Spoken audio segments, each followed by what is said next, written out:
else need the new version of the Unity player? No? Okay.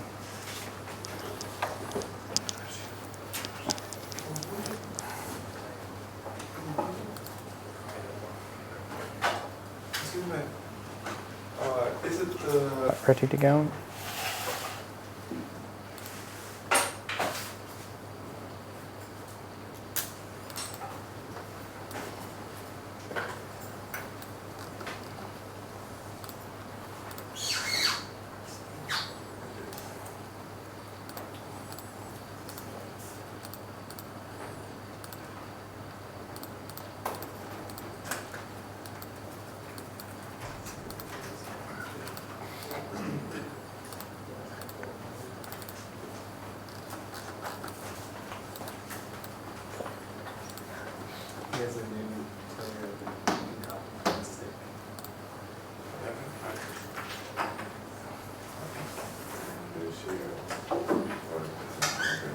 Okay.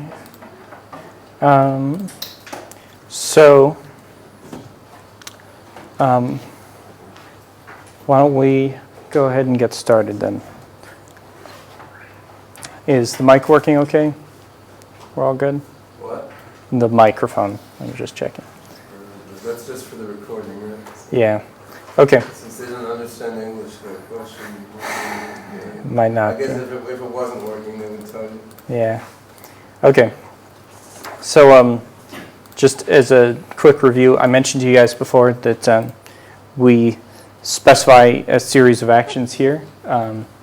So right now we're getting a report from OpenCog that's telling us that we should do something like a say command. We're translating that say command right now into this action called stand idle tell.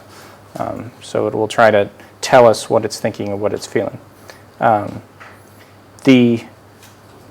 If you were to go and you wanted to make this from scratch, you could just duplicate another action. For example, I duplicated show. We could just call this duplicate like stand idle tell. You could go in and you can change its descriptors, any preconditions, invariants, or postconditions it might have. You can kind of ignore these other settings for now. Do you guys know what I mean by preconditions, invariants, and postconditions for actions? It's not too complicated, but the thing we care about most really are the preconditions. These are conditions which must be met before the action can take place. So for this action, it has to be on the ground. The end target, or there can't be any end target, or it can't be animating. And it's not already running this action. That's pretty standard stuff for an idle action in this case. It'll basically idle if it has no goal, or if it's not animating, and if it's not already idling. And of course, if it's on the ground. So that's for the action itself. We attach this script to it, and this script is sort of a container for this more data-driven way of defining it. Does block count as being on the ground? It does. So if it's falling, for example, it's not grounded. Right. Within this, we have a series of effects. In this case, this is an animation effect. We're going to hook this. The most important thing here is this state name value. This state name has to be the same as one of the animations in the animation list here. So we can see that idle is one of the names here. So this state name corresponds to that idle animation. We can specify a lot of other things here. I don't want to get into that right now, but that's how we would, in principle, do that. Now, for the actual stand idle tell that I've created, I also created this pop-up effect, which should create text on the screen roughly where the character is. And by the way we've configured it, it should always be looking at the main camera for the character. So what I'm then going to do is I'm going to show how you would set this up in the behavior tree so that the action would be properly hooked up.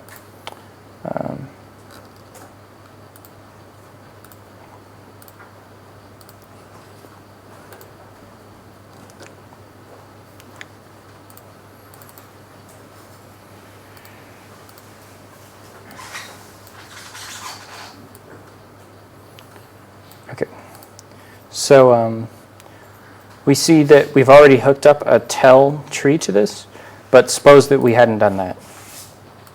What we could do is we could go and we could grab this character tell tree, just drag it in there. Hooking it up is pretty easy too. And once it's all hooked up, it will go from show to tell if the show's action is not selected for this iteration. So if we go into tell, you can see I've created the next abstraction layer for idle tell, and then finally the stand idle tell. And this is pretty boring right now of a tree because there's not much to do for idling or telling in this case. But conceivably, we might have something like running and yelling at the same time, like a charge or something like that. So actions you basically just create by dragging in a new action. You can, as long as the name here is the same as the name that you that would be the combined descriptors here, like climb forward move or stand idle tell, it'll detect and connect this node in the behavior tree to this action in the character's action hierarchy.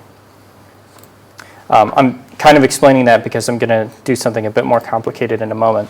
But for now, let's see what happens if we try to do that.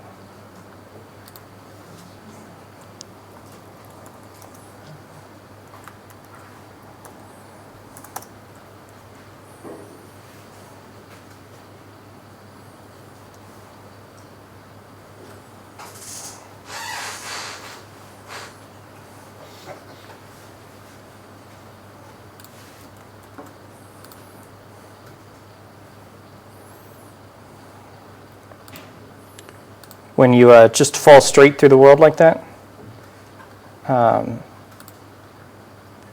Okay. Well.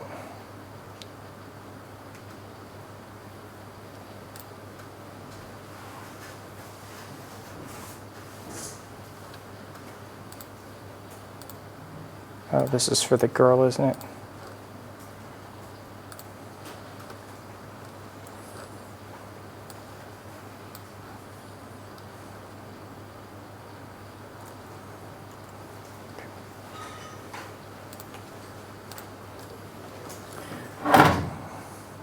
Okay, we'll just try that again.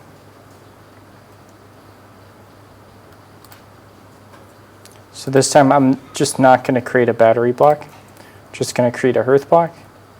I'm going to try and load the NPC.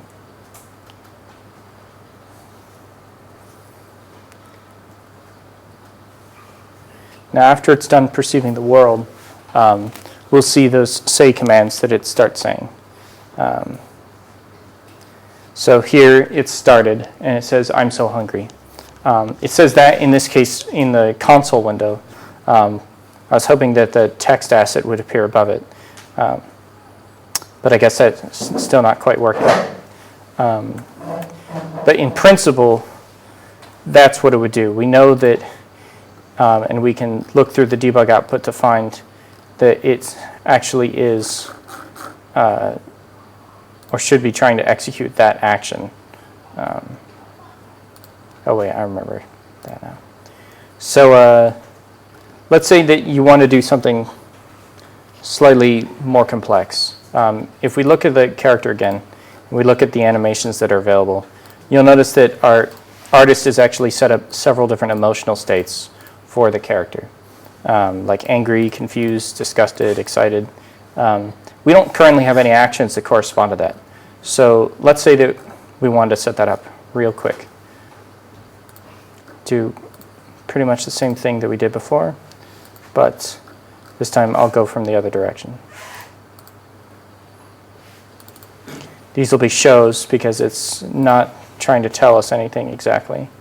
But instead of being idle shows, these are going to be different types of emotes. So we'll do a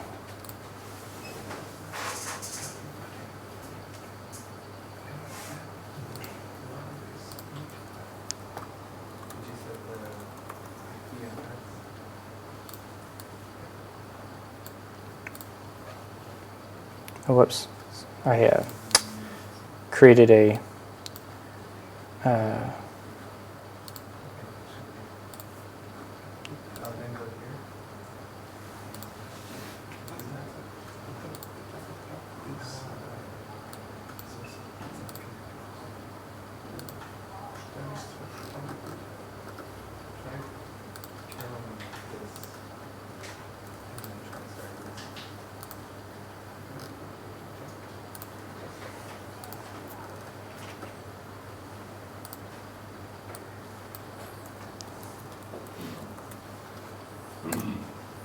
okay.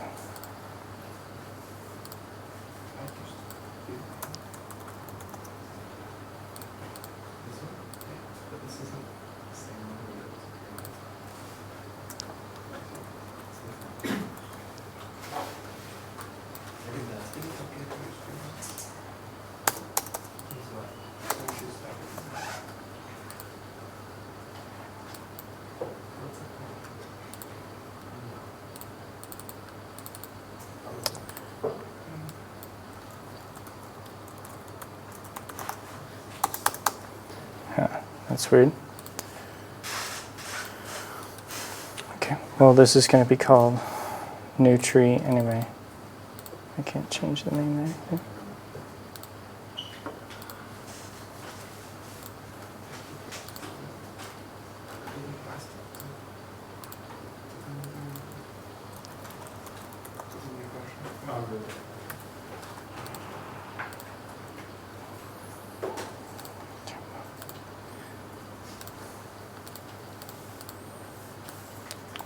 So let's create some actions like, we'll call this angry emote show.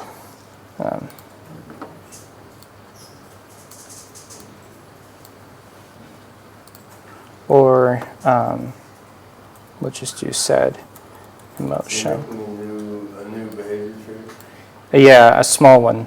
And then we'll try to hook this up so that it will grab the, so that, for example, somebody could go in and look at the physiological model at the current state of happiness or excitement and so forth, and send us an action to change our emote state, or the state that we'll show for the emotion.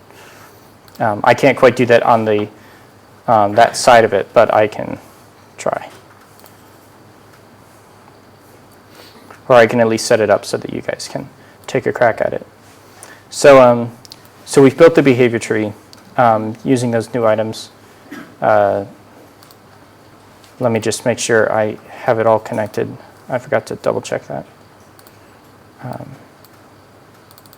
Yeah, see, I didn't actually grab it here.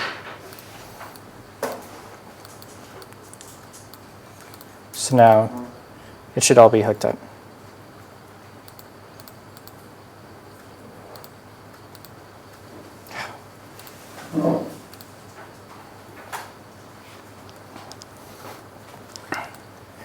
And then let's create some actions that correspond to that. So I'll just duplicate the stand idle show again. And we'll call this the angry emote show. We'll give it descriptors for angry emote show. And then we'll create another one, which we'll call sad emote show. Can make sure this one has the sad emote show. And whoops. Okay. And then we would want to go through and make sure that, say, our preconditions are set correctly. Right now, the preconditions on this are the same as idle. So because in our behavior tree, idle was left in the selector, it will be chosen and activated whenever its preconditions are met. When its preconditions are not met, it will move on to the next node in the tree. But because these have the same conditions, these conditions will also fail. So right now, it will never be triggered. The way I've set it up is that these preconditions and postconditions and invariants are all defined in the OC action class as static functions. So we can jump into here to create, say, a different type of precondition. So you can see all of these defined. We have quite a few defined for our own testing, but we could just make a different one. So we'll say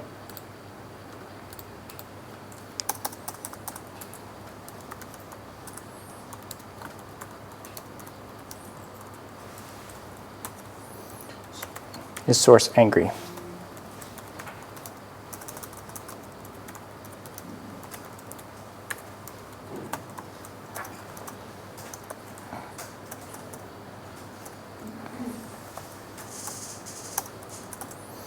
And then we could pull from the physiological model. Let's see here.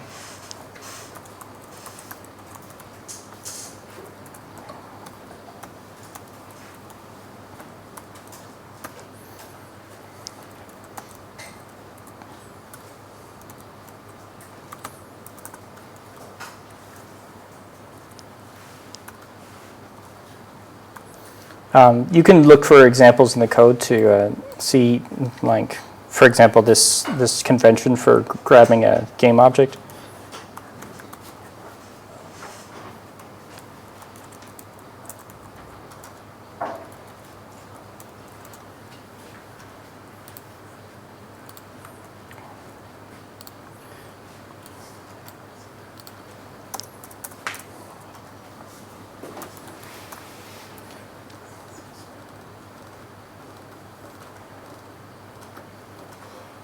Let's see here. There's process physiological effect.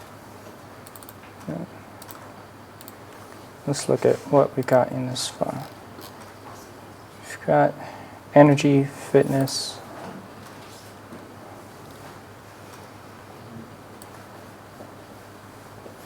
a dictionary of basic physiological factors.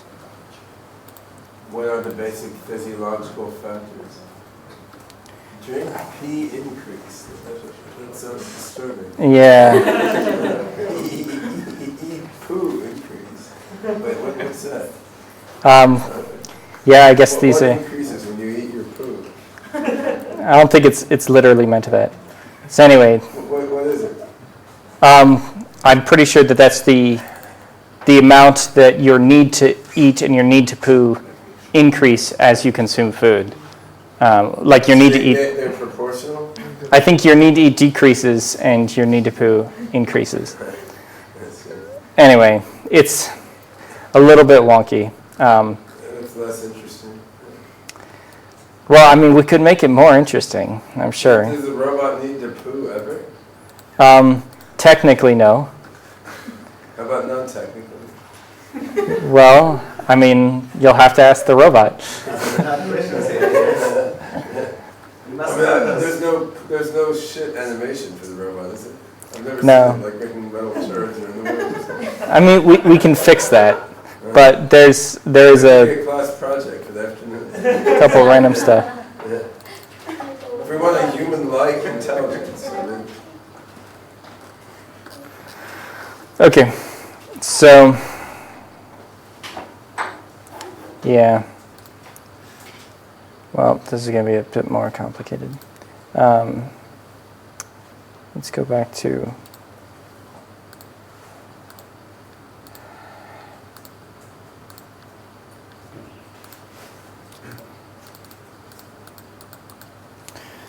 for the sake of ease, we're just going to say it's angry when its energy is low.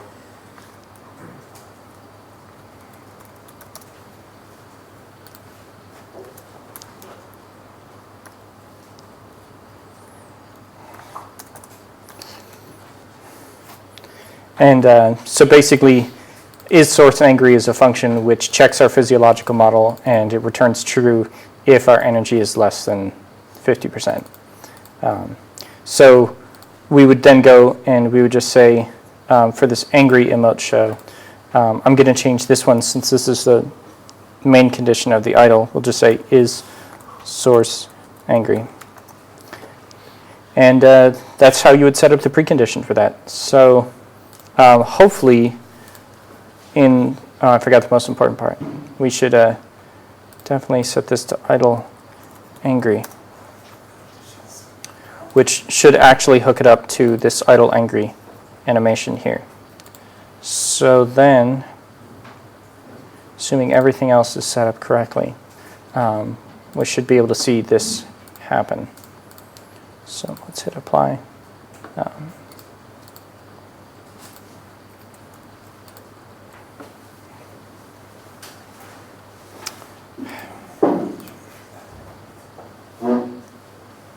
Okay. Make the hearth. Scoot back to make the robot.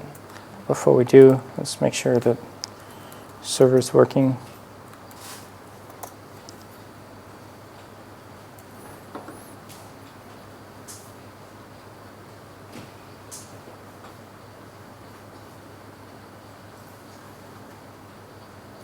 Okay.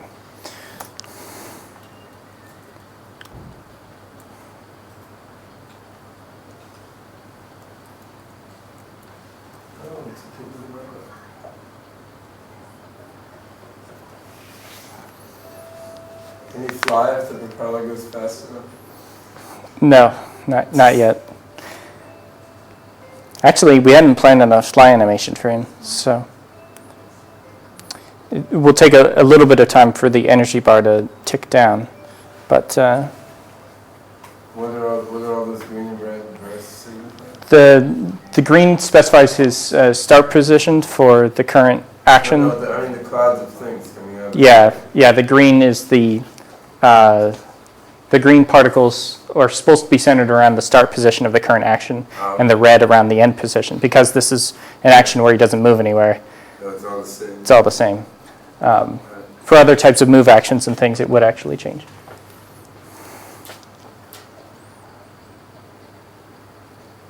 I should have based it on integrity, actually. That ticks down a lot faster.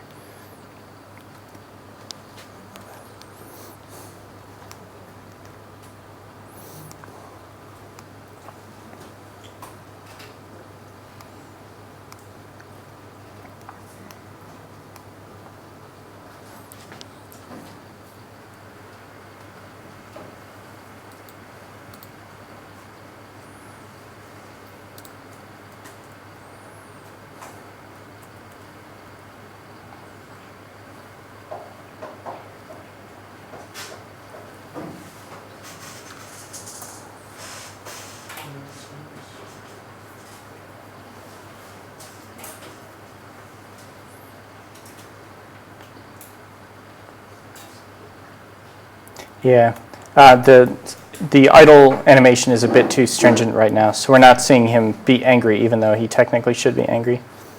I wonder if there's a way I can... What we can see if he were being angry. He has an animation for angry, where he's stomping his feet and... Oh yeah, I've seen that. Yeah. So we would know if he was angry based on the animation. It's probably just that, I'm going to cheat a little bit. I'm going to force this one to come up. We're going to take away the is grounded condition. And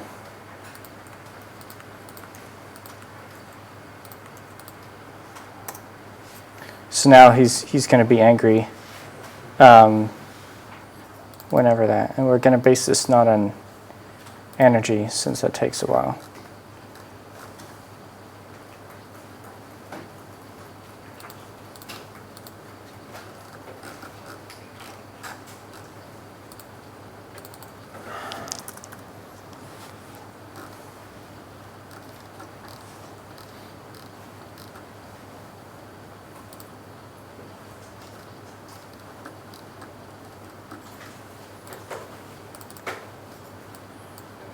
We're just going to change this to 0.9. Okay.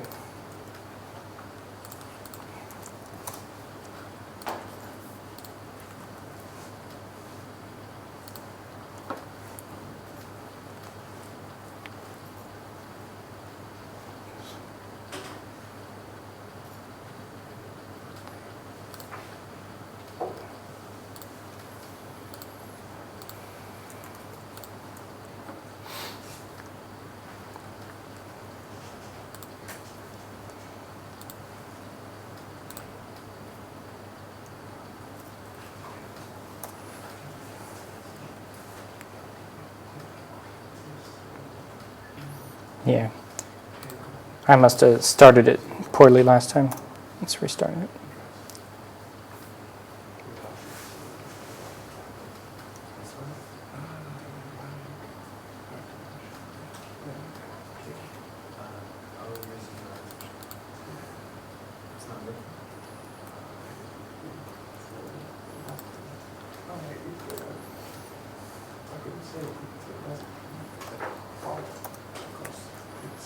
Okay.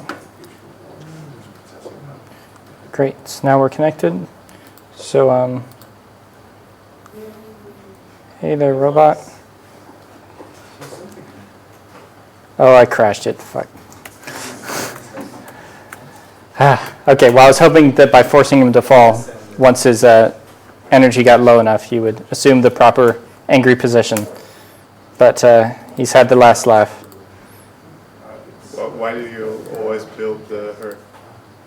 I don't have to, strictly. You're right, for just testing this. Maybe out of habit. Anyway. Well, if it didn't crash, I predict it would have shown the angry animation. Does anybody else have any questions about how you might set that up? Just for the actions on the Unity side. There's obviously a lot more detail on the embodiment side, but yeah. How do you get the behave editor to show stuff? Because when I open it, it's just blank. You have to choose a tree in the, there's like 3 windows, a debugger, so that's just the editor. If you go to window, tree, window, one of the other ones, behave browser. No libraries loaded. Oh, you have to, you have to go find the actual behave library in your assets. So once you just click on assets, it's actually in the plugins folders where we keep it.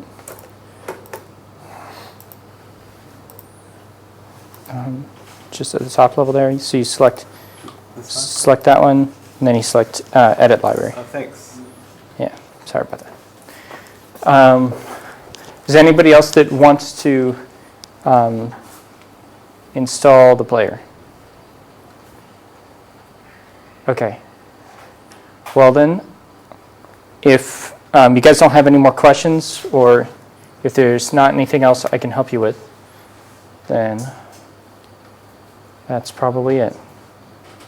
We went over most of the stuff in the morning, so I just wanted to take the opportunity to explain a little bit more about that. Can I ask another question? Sure. Why are there 2 COG servers that run? Like the embodiment, like within embodiment? Like there's a 17001 and a 17002. I think one of them was supposed to be the learning server. The learning server, as far as I know, isn't really doing anything right now. Oh, okay. So we're just using the planner from Shenhua's days and hooking that up through embodiment for this demo anyway. Soon we'll get everything else hooked up too. But each server has a different atom space, right? Yeah, that's right. The learning server had its own atom space. Yeah.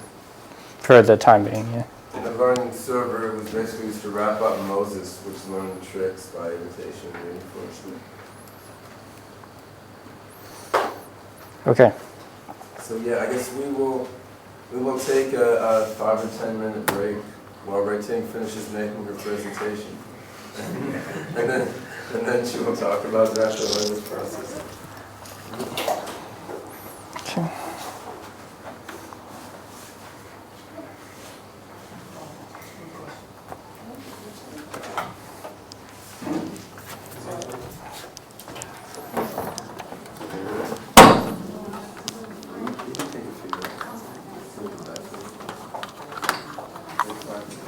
Well, they want stuff that works in a reasonably rapid time frame, and so we built a natural language processing system using tools that were at hand to turn text into semantic nodes and links, and we supplied this to our customer, which was a contractor working for various government agencies, and that was a proprietary, like, natural language-based query system on a bunch of documents. You know how to show that on the laptop?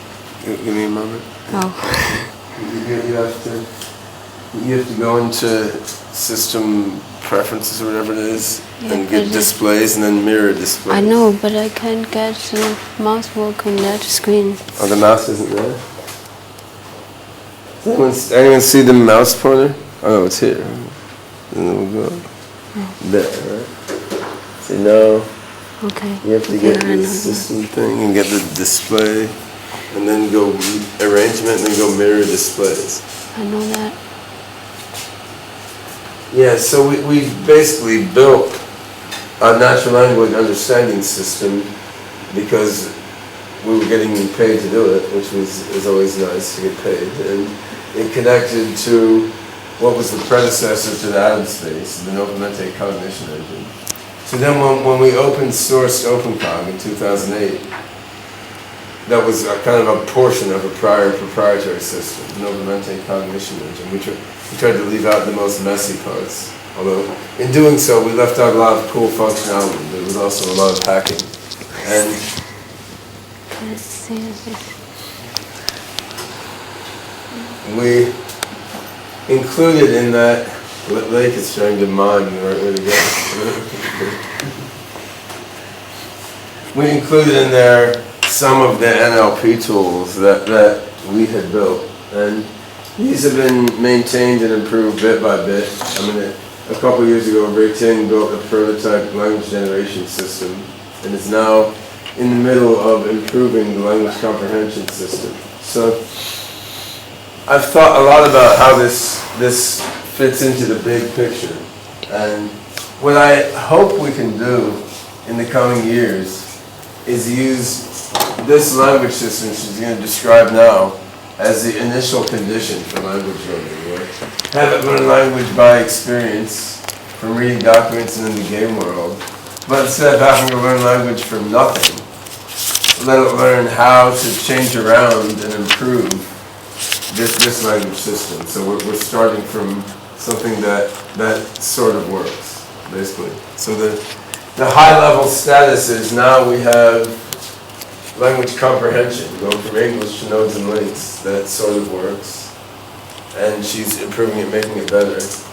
We have a prototype, quite incomplete language generation system, and a design for a much better one that she is planning to work on. And then at the higher level, the dialogue control, we haven't done much with yet because we're waiting for comprehension and generation to work better. And for the rest, I will leave it to Beijing to dig deeper. So she is completing her PhD at Xiamen University in China, but is actually based in Hong Kong, working on the OpenCog Hong Kong project, doing natural language engineering aimed at ultimately making the game characters and robots that we build able to interact using natural language. And initially, everything is specialized for English language, but the concepts are not particularly English specific, and in principle the whole thing could be generalized to more languages. But there's a lot of hand engineering of rule bases in the current version, so it would be significant human labor to extend beyond English. All right.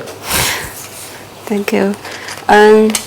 So as we know from the previous OpenCog talk, then we Talk okay, I'll try. Pretend you're mad at everyone and yell. And I guess you all are familiar with the framework of the whole OpenCog system. So now I'm focusing on the natural language comprehension and the generation part. And here's a diagram to show how the natural language processing part interacted with the OpenCog core system. And so for this diagram, we didn't consider natural language as the perception. This perception just are the kinds of perception except language. So basically, for the computer to understanding language, you have to make the language understandable for the for the computer representation. So for now we are using the OpenCog atom space as the comprehensible representation of the natural language. So what we are doing is try to make the natural language to be represented at the representation of the atom space, and also for the generation part, we just generate language from the atom space style representation. So in general, this is about the framework of the whole natural language processing system in OpenCog. So first, the input or output, which is interacted with the interface, the sentences. And first, the left side is all the comprehension part, and the right side is about the generation part. So first, for comprehension, and we use a well-known syntactic toolkit, which is called link parser, for the first step to do with the natural sentences.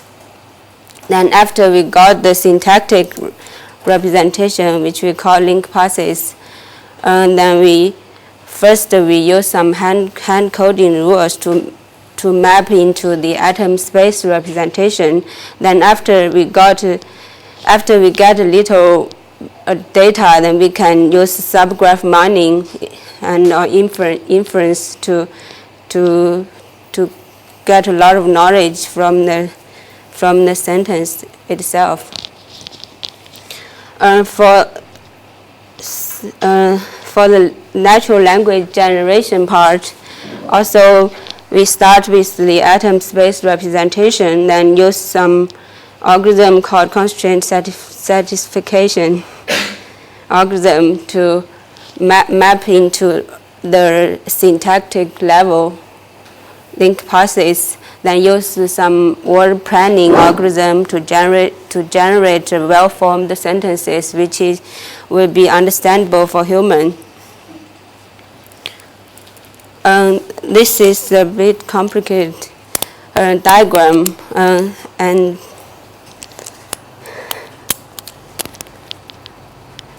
the underlined items are still under developing now, and some parts are just dumped because it doesn't work well. Yeah, let me say a little bit about this. Okay, sure. Since I'm the one who made this horrible looking picture. This was an attempt to show all the parts of the OpenCog NLP system, including ones that are dead in theory but still exist in the code base, and ones that don't quite exist yet, and ones that sort of exist. And it's kind of, if anyone actually wants to work on it, it's a bit confusing. But so I mean, it's all about going back and forth between English sentences and nodes and links, right? So the arrows go down are comprehension to get you from sentences to semantic nodes and links. The arrows that go up are generation, which gets you from semantic nodes and links to sentences, right? And if you could do both of those, you would have dialogue. Then there's a small problem of deciding what to say, of course. So the first workhorse on the syntactic side is the link parser. So that was developed by some guys at Carnegie Mellon, in the music school of Carnegie Mellon, oddly enough, and she will demonstrate the link parser a little later on. But it's kind of like the sentence diagrams you had to do in 6th grade, where you took a sentence and drew a little diagram of here's the noun, here's the verb, here's the adjective, here's all the connections between them. So the link parser does that, but in its own very peculiar way, because it's a dependency grammar rather than a hierarchical phrase structure grammar, and then she'll explain that. So that's the link parser. Now, the standard link parser from Carnegie Mellon, it's okay, it works, but it doesn't progress through a sentence from beginning to end like a human does while reading, which means that what it does is it spits out like a shitload of parsers of the same sentence, and afterwards you have to choose which ones are really right. It'd be nice to have a parser that goes through step by step through a sentence like a human. So Linus Vepstas, the great hero of OpenCog, he's in the middle of writing a link parser that uses, it works sort of like a Viterbi decoder, and it goes through the sentence step by step, word by word, narrowing down the possible parsers, but using the same dictionary and the same framework as the link parser. So for those into linguistics, the link parser is loosely speaking, is a kind of dependency grammar parser, although it has some differences for most dependency grammar parsers. And the Viterbi link parser is like half done, but if anyone likes linguistics and wants to work on it, you have to talk to Linus.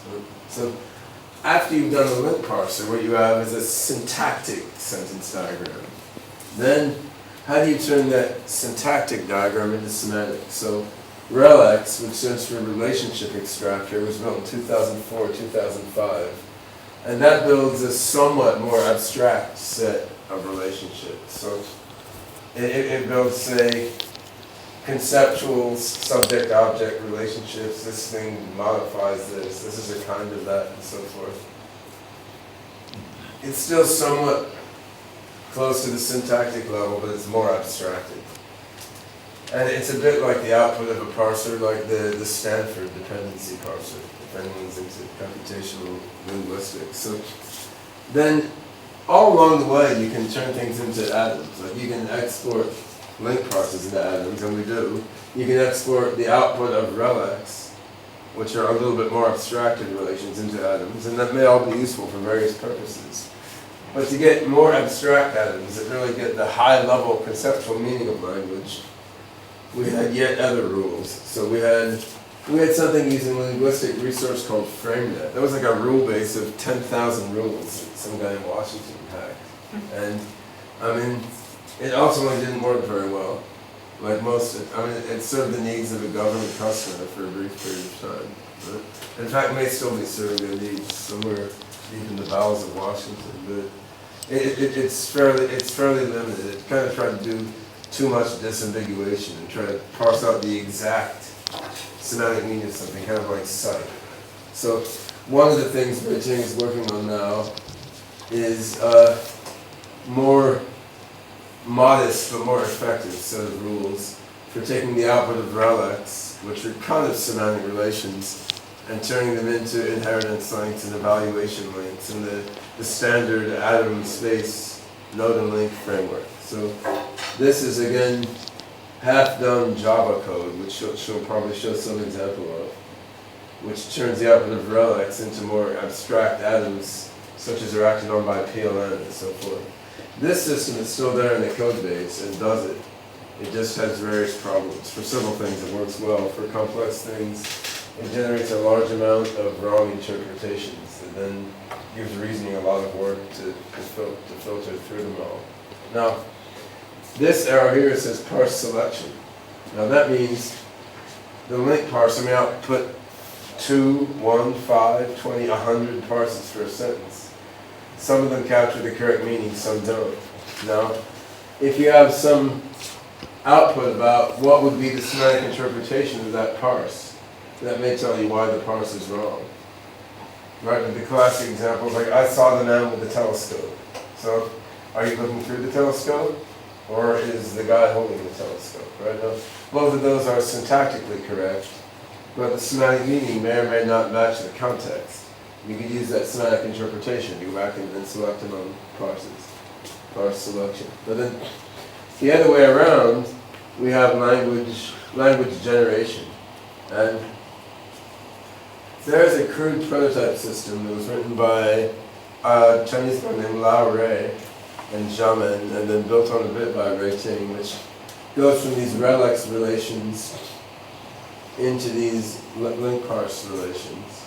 And that approach turned out to be kind of tricky for various reasons. And the new approach that Ruiting has gotten started on basically goes directly from OpenCog nodes and links into link parser syntactic links, and is being created by a supervised learning approach, where you take a whole bunch of sentences, parse them, semantically interpret them, then you have a parallel corpus of sentences parsed and interpreted, and apply a machine learning algorithm to learn rules to go back and forth between them. So it's learning based, but it's learning based on a corpus created by hand-coded linguistic rules.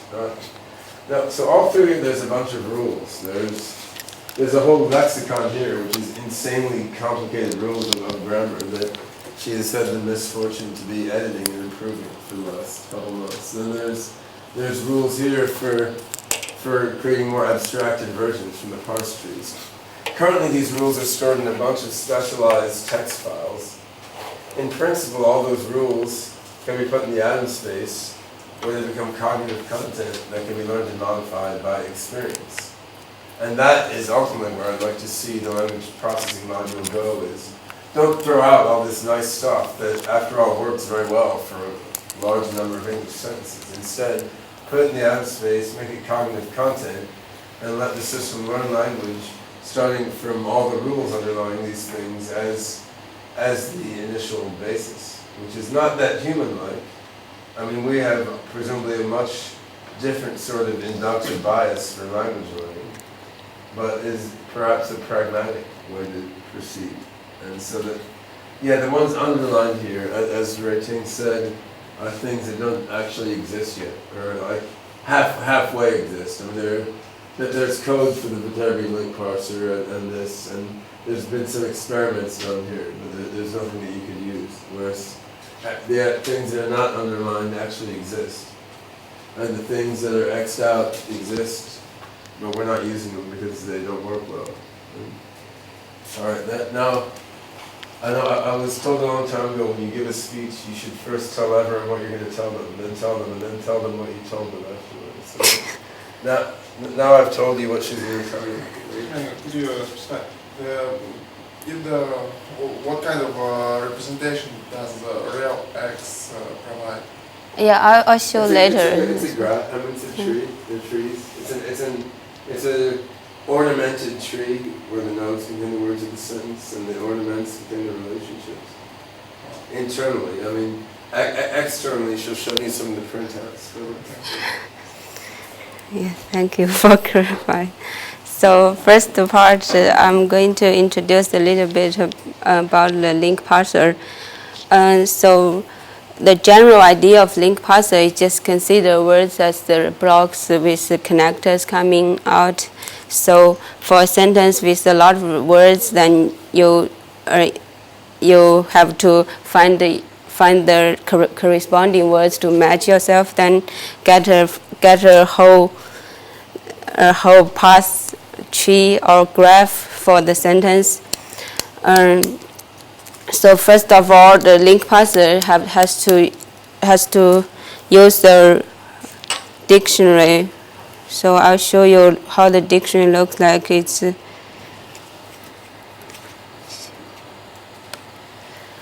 so here's a part of the dictionary. Just show you for some curiosity. So this part is to show the links for the massive noun. So the noun modifier is a macro command which was defined somewhere in this dictionary, and it should be used with with other bunch of other connectors like an and which means numbers, and D means the determinators or something. So just give you the basic idea of how the link parser works. And also when the link parser tries to connect each word with the link that were defined in the dictionary. They have to satisfy 2 rules. First is the plenarity rule, which means the link shouldn't be crossed, like the first graph on the right side. So for this example, the link between cat and the dog was crossed with the link between horse and fish. So that doesn't satisfy link grammar. So this is not a well-formed sentence as defined by link parser.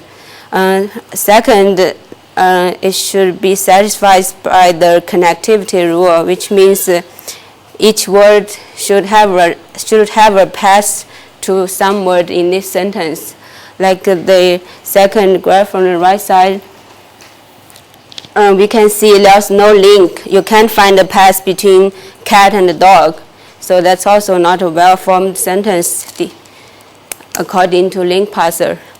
And the last graph, which shows a well-formed sentence, and that all satisfied by the 2 rules which is defined. So here's the example of the link, how link parser output look like. If you install a link parser, then it can show you the parser. You need the font, baby? Oh, sure.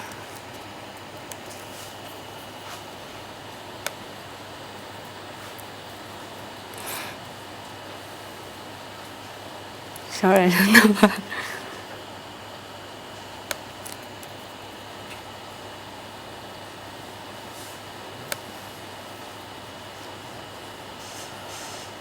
That's really Fine. yeah, that's fine.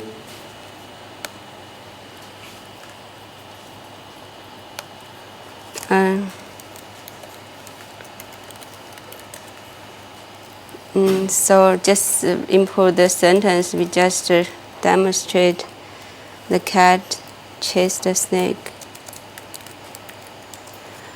So for now, I'm editing some modification of the dictionary, which means I add a new rule between the left word and the main verb of a sentence. So that gives two results instead of 1. You can see. Tell them why you're changing the dictionary. Oh, the reason why I changed that, because when I worked on the part of radix to atom, then I find a lot of problem of coding the rules, because it's hard to find since we are going to sorry, since we want to represent each path as a tree, so it's hard for the original. You can see the second path, that's the original link parser output. For the second one, then it's hard to find the root of a sentence, since there's no link which is Keep going. I'm just going to point. which satisfy the main verb of a sentence. Yes, so if I made this small modification, then it's easy to find the main verb. Then it's easy to get a parse tree from the link parser output.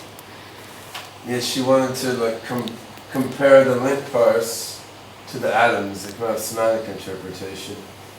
And then in order to do that easily using available tools, you want them both to be mathematical tree objects. And to make this into a tree is confusing. But to make this into a tree, it's easy. The main verb is the tree. It's linked to the beginning of the sentence. So that simple point has cost how much work now? 2 months of work or something?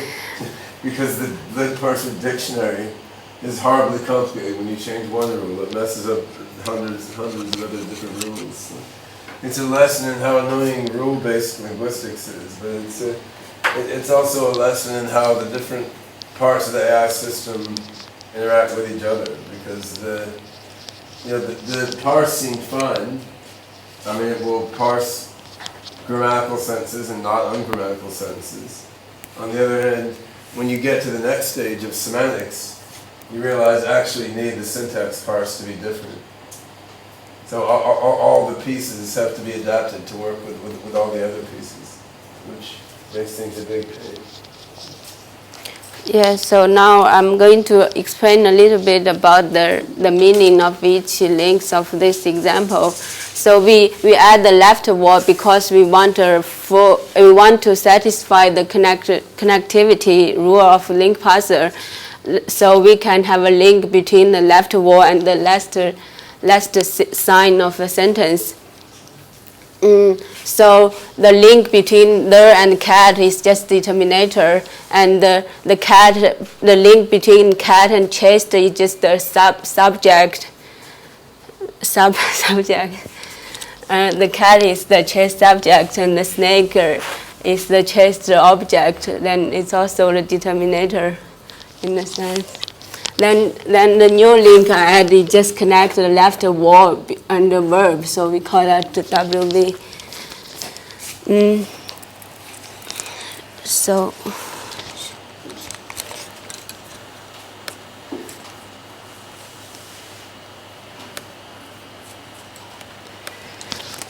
next we like I just said, we have to use a tree representation for that in order to use the subtree minor to do the syntactic and the semantic mapping. So if you want to know more about the link parser, here's the link. And oh, sorry.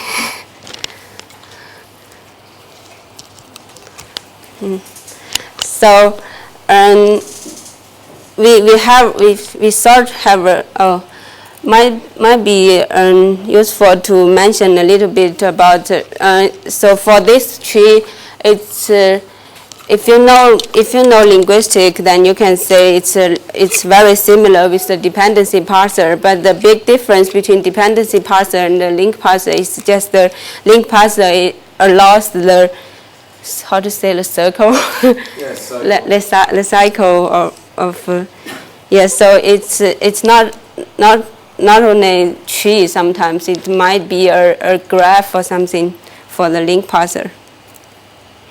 But when you make it into that kind of representation, is it always a tree or not?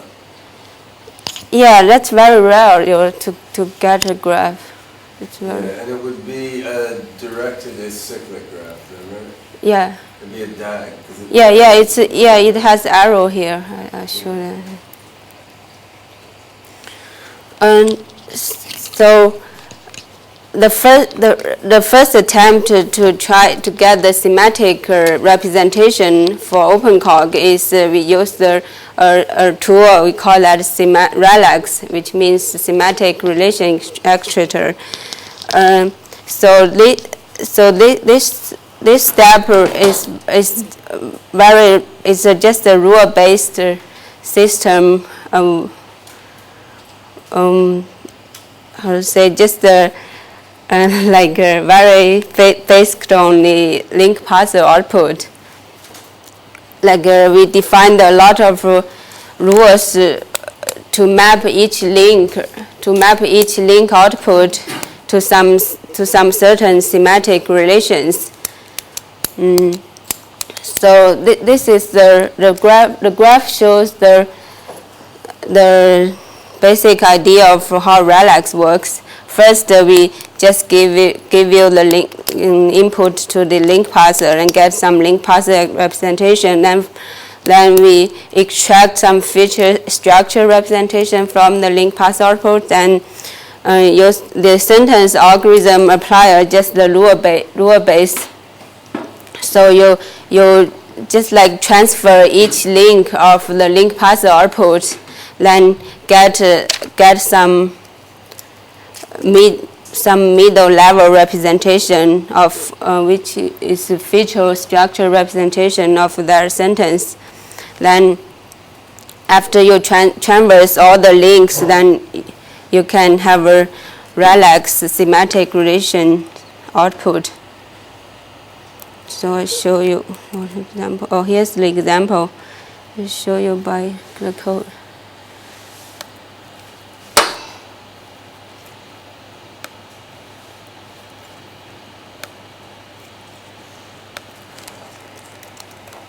And a bigger thought and also big.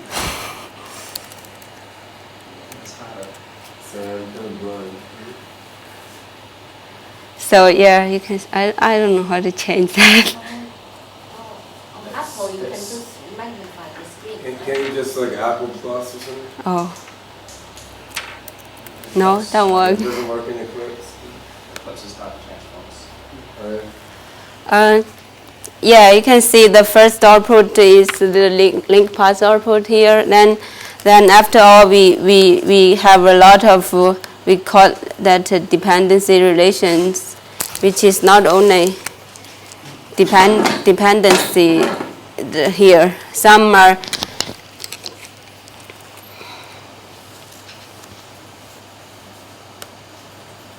so show you here. So for the next step, which is converting the relax output to the atom set representation, I just separate the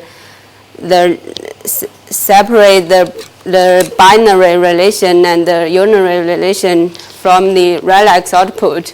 So for the from the left, it's I call that binary relation because it's a semantic relation between two words, and the right side is just the property of the word, like a chase.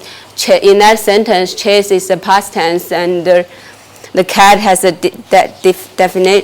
determinator for that, and the snake has a modifier, and it's a singular noun. And also has a lot of part of speech for the word. And so the next step is just hand coding rules to map the relax to the atom space representation. So first we have two kinds of rule which combine the object relation and the subject relation. Like we have a variable 2 and variable 3. Variable 3 is the variable 2's object. Then variable 1 is variable 2's subject. So we have had a rule like so we can get an evaluation link between variable 2 and the variable 1 and the 3. So also if variable 1 is definite, so we have an actual rule for that because it's just specified concept. It's not a general concept. We have a separate rule for that. So the next step is just this is really the original example, the same example, which shows the atom set representation, which is also can be represented as a tree. I have no time to finish that, so my jaw on the blackboard. So it's basically just the different representation, different output for the same sentence. And so from the link parser output and the relax, the atom set representation, we can use the subtree minor. We can find the frequent patterns from between these two representations. Then we can just do the same thing for do the analysis for many sentences. So here's the introduction for the subgraph money. We are using to map from the link parser representation to atom space. First, we need a lot of we have the output for the link parser. Then we can find the frequent subgraph from the corpus. So for each frequent subtrees, then we can find the corresponding subtrees from the right side, the relax, the atom space representation, which can so that we can get a lot of semantic mapping rule from the subtree minor, like this sentence. Yeah, this is the rule I'll just give you from the last. Then after we have those atom space representation, we can use PLN or other stuff from OpenCog to do the inference work or do the dialogue manager from this stage. So the above is about the language comprehension part that we are using for the OpenCog, and then the next is just about the generation part. So first we know the input of the generation system should also be the atom space representation from OpenCog. So first we just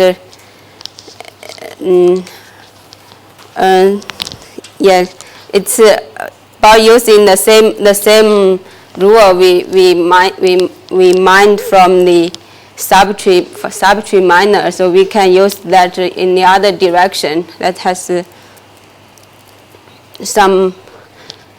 satisfied some constraint rules.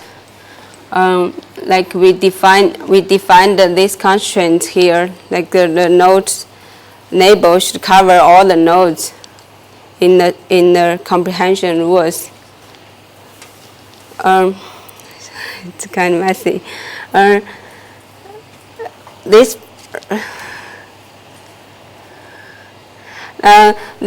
step you can call that content planning. Just means like we have a lot of things want to say, but you have to plan which should be said first, and then next.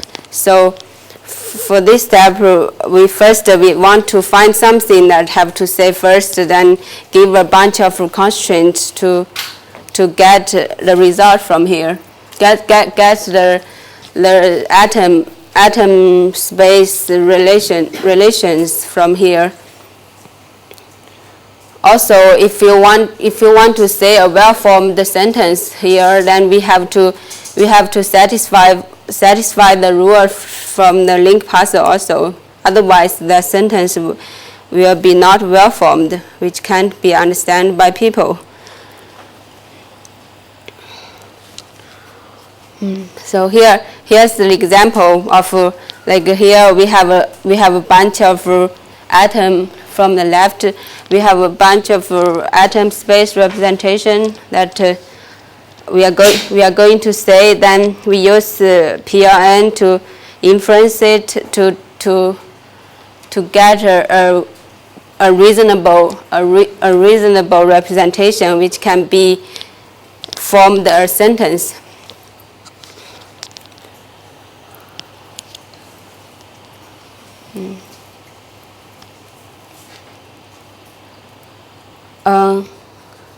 Then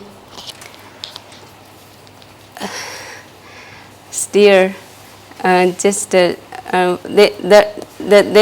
second step is just separate the different concept from a sentence. So you can use that's also this part are also from just the other direction of the subtree minor. So we can find the most frequent patterns for like the top part and the bottom part. So for the top part, we can get a sort of sentence like the robot kill person one. Person one is just a specified concept, and from the bottom part, we can get a phrase like silly person one. So from that we can use the constraint satisfaction to generate a well-formed sentence, and use bunch of syntactic restriction to get a well-formed sentence which can be understandable by humans. Why did you choose that example, Sim? Because that's going in heaven.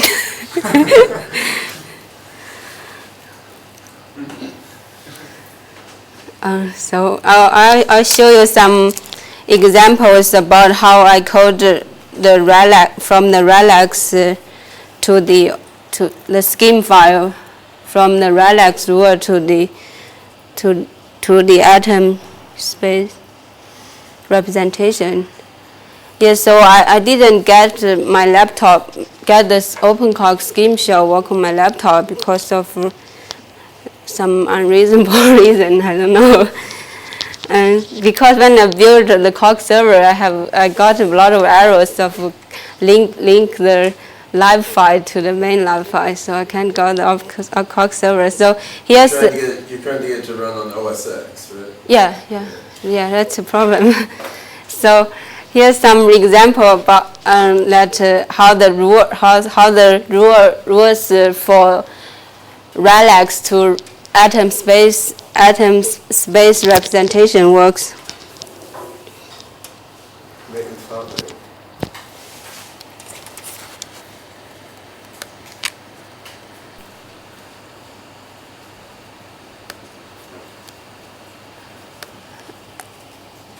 Oops.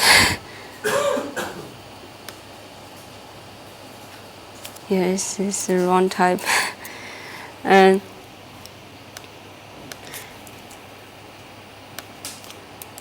so this has to be run on the scheme shell of OpenCog. So there's some syntax of scheme language here. And first you have to define the concept, like I climb the wall, like if I climb the table, I can use the same representation here. So first you have to define generalize the concept. So I define the rule for the wall to generalize as a general concept. Then I climb something here. It's the evaluation link here, and use the exist link to define the truth value here. So if you have the OpenCog scheme shell, you can run this. Oops.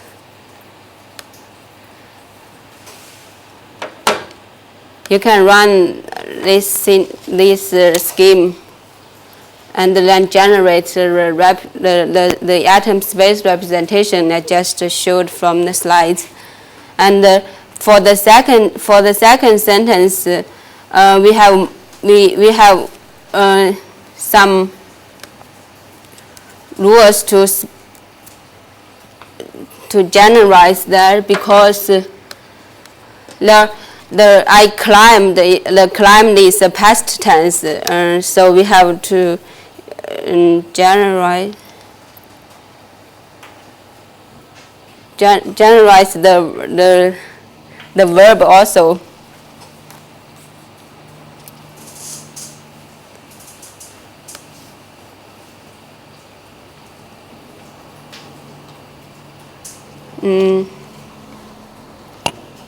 That's it, right? I.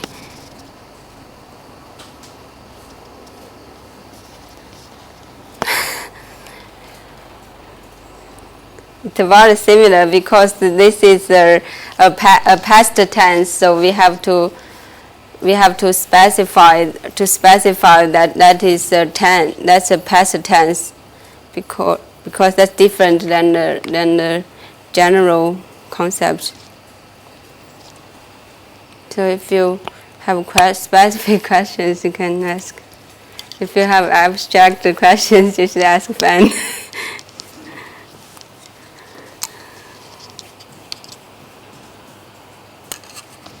Any questions?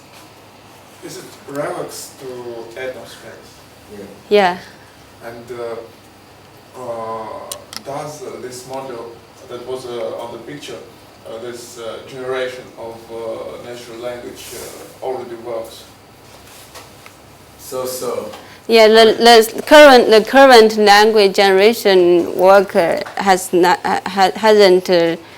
involved with the scheme file yet. There is a natural generation. Yeah, I know. System. Yeah, I know. I know you made it. You should. Yeah, I'm just explaining that the generation system hasn't used this representation yet. We just came from the relax directly to the sentence. And does it expressing some things that does it expressing some relations between atoms in some kind of subset of natural language, or what the idea of this generation? Yeah, that's the idea. You take a bunch of atoms in the atom space, and then it turns them into natural language. And describe it. Well, I mean, as a very simple example, if you had cat inheritance link animals, so an inheritance link between a concept node labeled cat and a concept node labeled animal, then that could be generated into cats are animals, or a cat is an animal. With some grammar rules. Correct. Yeah. So it can with the same success generate it in Chinese, or No, this system is specialized for English. if we change the grammar rules? Yeah.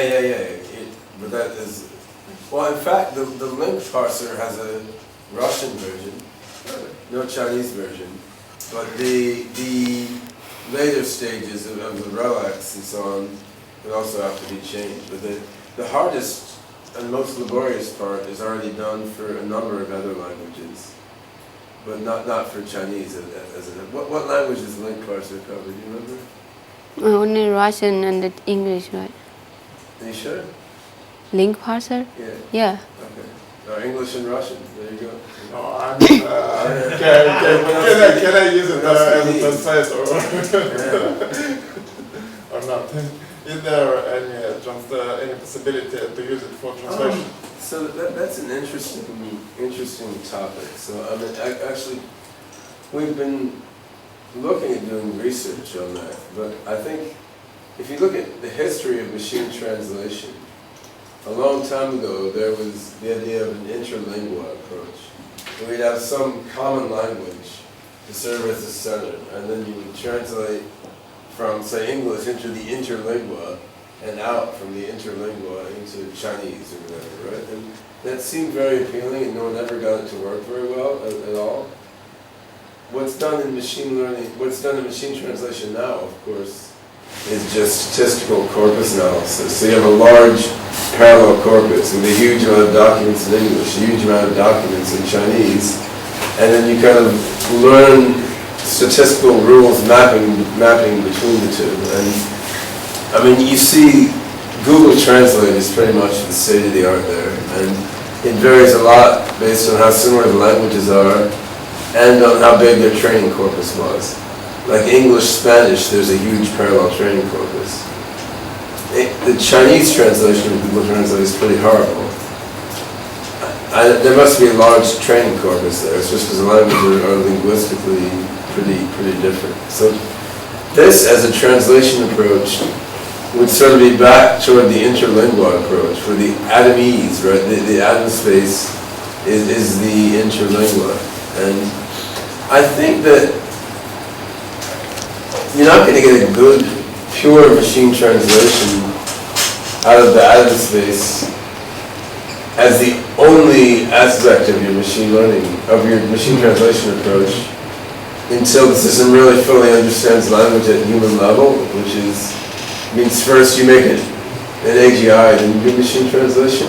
On the other hand, I think one could use these tools as part of a sort of hybrid approach to machine translation, which would be interesting. So let's say you have a parallel corpus, and let's say you have this NLP system built for both English and Russian, for example.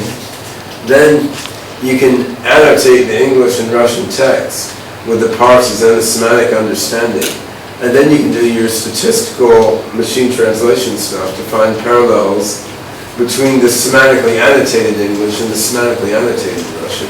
And this should allow you to do translation with a smaller corpus and to generalize better beyond what exactly was in your corpus. So I think there's avenue to build interesting machine translation systems, like using the atoms as annotation for the corpus. But that of course becomes a whole research project unto itself, with some overlap with the project of making OpenCog really understand language, and also a lot of separate work. But I've been talking to these guys in Iran who are interested in doing this actually for English Farsi translation. Anyone knows Farsi? They might like some collaborators. I don't myself. But there's a lot of money in Washington for English Farsi translation. Farsi is Iraqi national language, is it? Yeah. Any questions for Red-Ting before she? Can you recommend some readings On what? to understand more about natural language processing and especially your work? Of my work, we have a paper on the last AGI conference, and you can search online. And the link parser is well documented as the link I just showed on the slides, and yeah. When you show them the online link parser. Oh, sure. Will that work? Yeah. Oh, you think it's blocked? So you think the parser blocked the link parser? Probably not, huh? If they block parsing of anti-communist sentences, I'll be really impressed. Yeah, here's the Russian dictionary.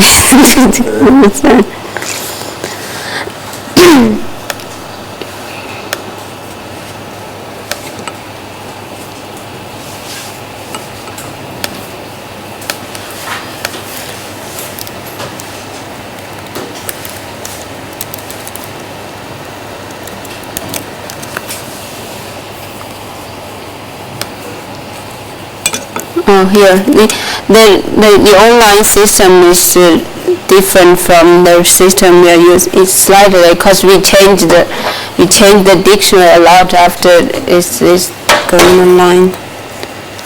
Yeah, so this is Carnegie Mellon's old version of the link parser, which is way worse than the OpenCog version. But they haven't bothered to make a web demo for the OpenCog version yet.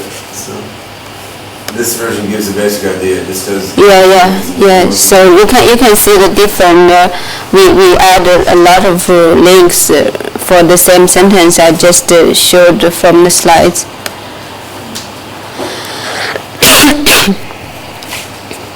Yeah. Also, they have some similar the constituent tree from the link parser.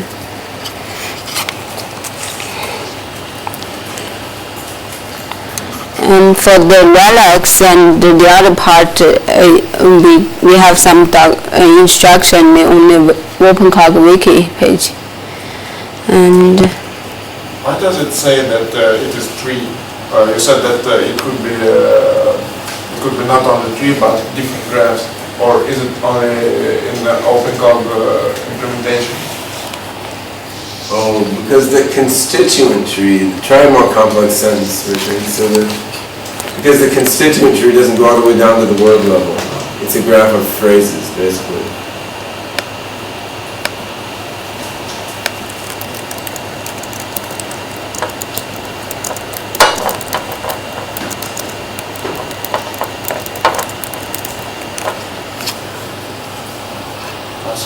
Yeah. So you can see here it's just to show as a phrase, not each word. So try I saw the man with the telescope just before. And you gotta click show all linkages, so it'll show both parts. Oh, sorry, show all linking. Oops.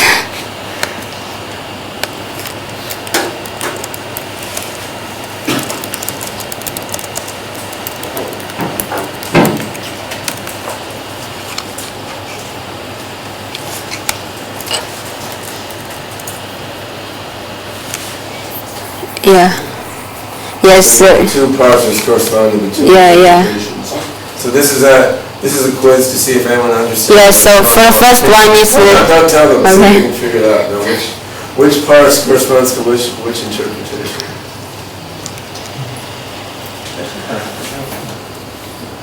So it's the second try. They're both there.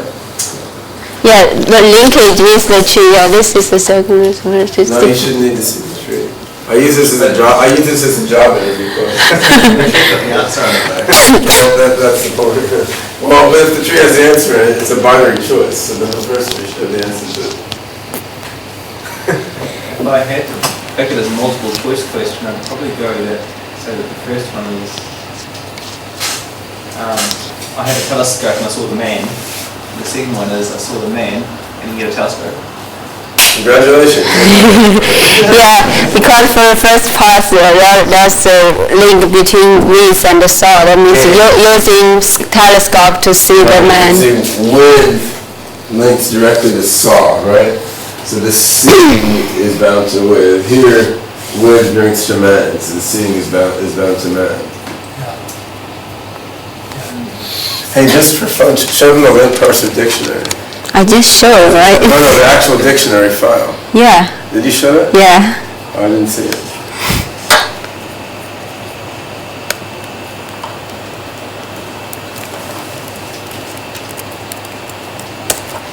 Yeah, that's it. Yeah, that's the boring part. No, I showed them the messy part. You see that from here it's the How many lines are in there? 9 side. Many thousands, I think. Yeah.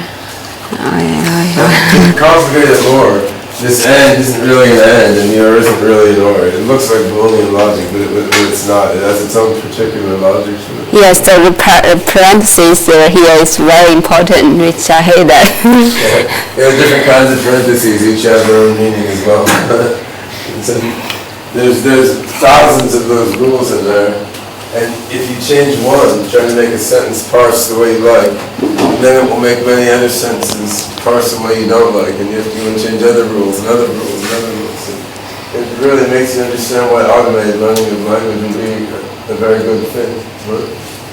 On the other hand, if you use a supervised learning algorithm to learn grammar and try to look at the rules it learned, they're even more hideously complicated than this, and are incomprehensible. So these are complicated and nasty, but because they are hand-coded rather than automatically learned, it is actually possible to go in and understand and change them around. Whereas if you're using like some hidden Markov model to learn grammar, it's just some huge matrix of weights attached to all these things, and it's totally incomprehensible. So but even though this has a specific logical meaning, like the plus means a word needs to connect to something else to the right. The minus means a word needs to connect to something else to the left.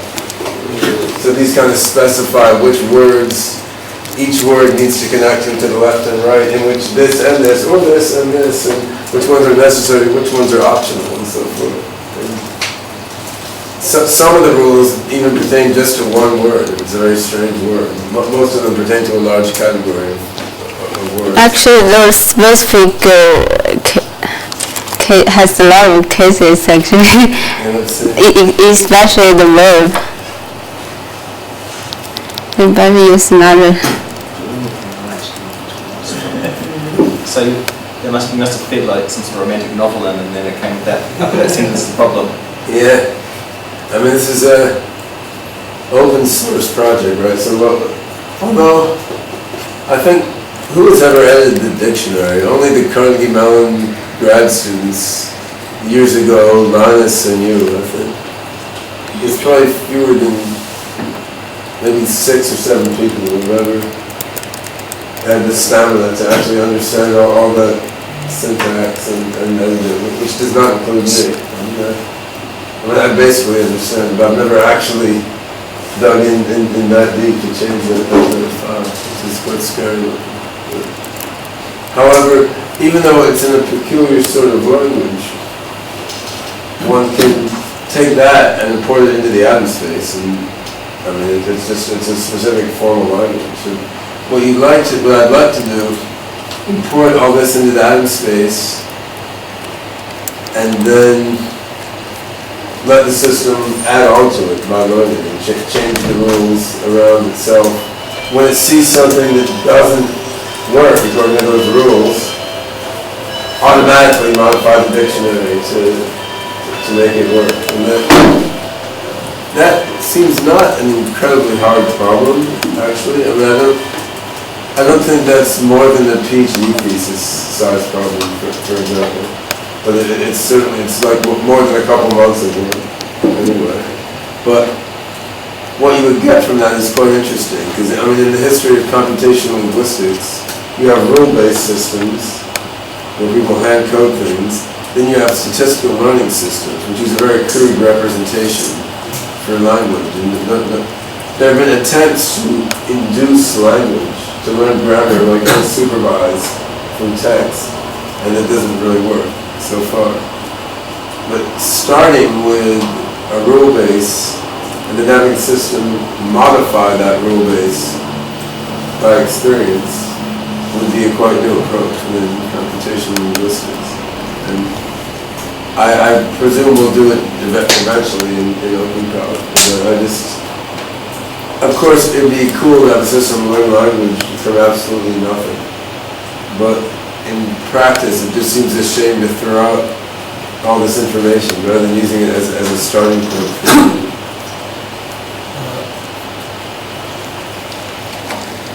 Yeah. So I'm just asking a problem. I'm just think about the possibility of applying the pure methodology to Chinese language. Yeah, that's a good question for her. But She knows Chinese and I don't. The problem is the basic methodology here looks like the linker paper will analyze the syntactic feature of the sentence, and it will produce a candidate pool, maybe different syntactic structure, and you will find what kind of analysis looks more coherent with the context.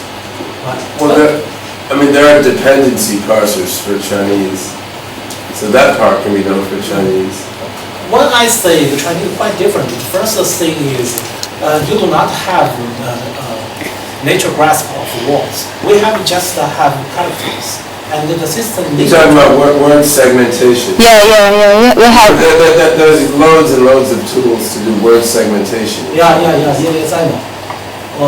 But you mean you just borrow other word segmentation techniques? No, the point is word segmentation algorithms are basically trained using probabilistic tools of various sorts. So you could, for example, you could borrow a word segmentation algorithm and then output the probability table into OpenCog. Or if you really dig into it, say one of the members of our team in Hong Kong developed a new unsupervised word segmentation algorithm based on mutual information. So information theoretic word segmentation doesn't need a training corpus, just looks at the language and uses information theory. She applied that to Chinese and Japanese. So that while she developed that as a standalone algorithm, that's basically identical to intentional inference in PLN.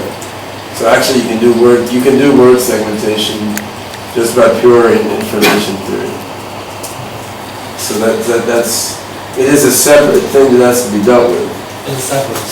But, and I mean, if you had a system learning language purely from experience, it would have to be taught that just like a human child is. But if you were engineering a language system and then making that engineered language system subject to ongoing improvement and learning, then word segmentation would just be handled in information theoretically, which isn't very hard. But sometimes I found that even when human beings are reading training texts, some higher level inference will have impact on the products of word segmentation. Because a sentence can be divided into different word groups, and each result looks syntactically okay. You don't need to put it into a context to see which word segmentation makes more sense. So this case often happens. Well, I mean, you can address that actually. Okay. In what cases where the right word segmentation requires contextual understanding? What kind of context? To figure out the right way to segment the words requires an understanding of the overall meaning and context. Yeah, that's. Sometimes we try to have. Yeah, I know. Actually, for the word segmentation, we use dictionaries as the references. But for example, maybe 3 characters. Yeah, then. AB is a word. Yeah, so BC is a word. In dictionary. I know. Yeah. So for the approaches I know, we use the HMM to do the word. HMM Hindenburg model. So you have the probability of which combination is higher than the others. So we just choose the high probability ones. Oh, I'm just talking about another. For example, BC is lower and AB is higher. But the truth is, the meaning is BC because somebody is trying to invent a new word on web in order to avoid the government censorship. It always happens. The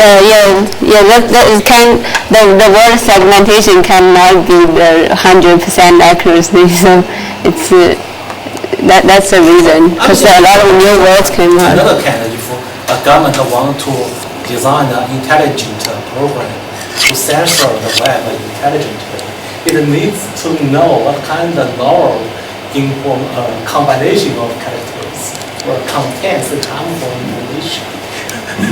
I mean, think about that.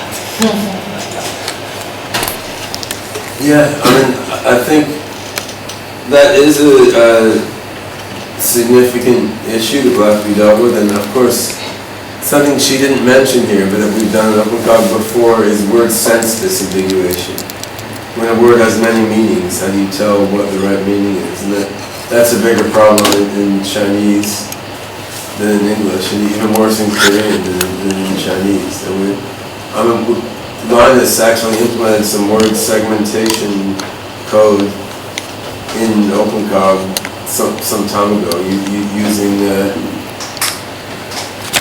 in essence, word co-occurrence frequency-based statistical methods. But I think all these things can be dealt with, and there's a number of ways to deal with them in the OpenCog tech framework, right? I mean, you can choose to deal with them by basically building a computational linguistic system within OpenCog, using OpenCog tools.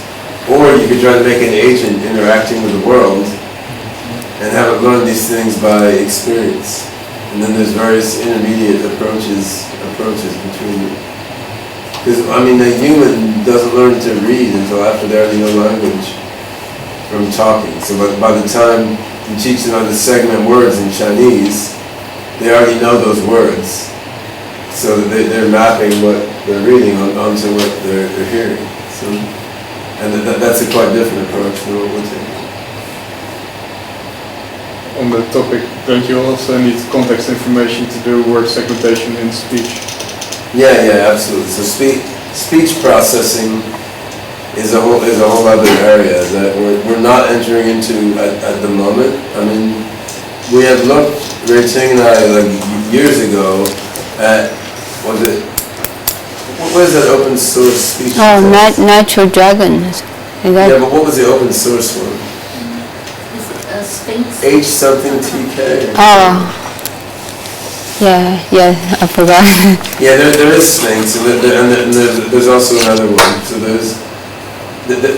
there are some open source speech to text programs that use hidden Markov models, just like Dragon and Nuance and so on. But what you can do in theory, you can use the downstream semantic and syntactic understanding to go back and re-weight the probabilistic judgments that are made within the hidden Markov model. So you can take a Markov-based speech system and couple it with the kind of NLP system we have now. Now that's another point where probability is useful, right? Because it's the open source speech systems all use probabilistic methods. So if you're making probability judgments inside your AI system, it's easy to use those to bias the probabilities within the speech engine. Or maybe that one we used before is not defunct. Yeah. Anyway, Sphinx is a good one. I used that in like 2003 or something. So, Oh, HTK, that one, right? that was an HTK. Yeah. Oops.